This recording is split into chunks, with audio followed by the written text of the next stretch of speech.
my Powrite electric pressure washer that I love. We've had this for about 6 months and we just use it around the house, but it works amazing, especially for the low price of like $120.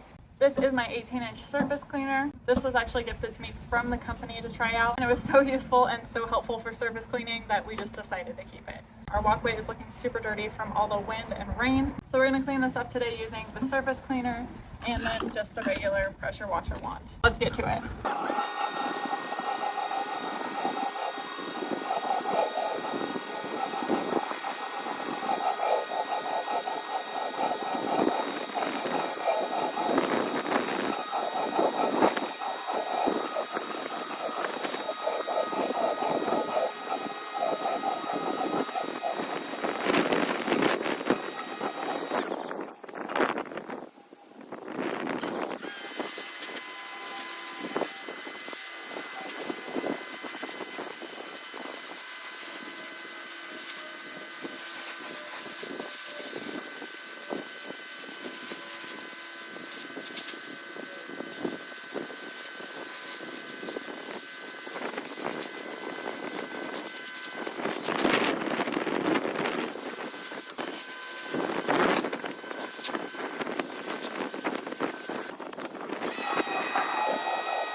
That was the before, and here is the after. It is so much cleaner. While pressure washing this, I realized that this probably hasn't been pressure washed ever, and our house is 30 years old, so definitely needed it. This is the worst area. We don't have gutters here, and so the water splashes up, and I think next I need to do our porch area. Overall though, our pressure washer does an amazing job. I've been super impressed with it, especially for the price. Let me know in the comments what I should pressure wash next. Thanks for watching, and don't forget to subscribe.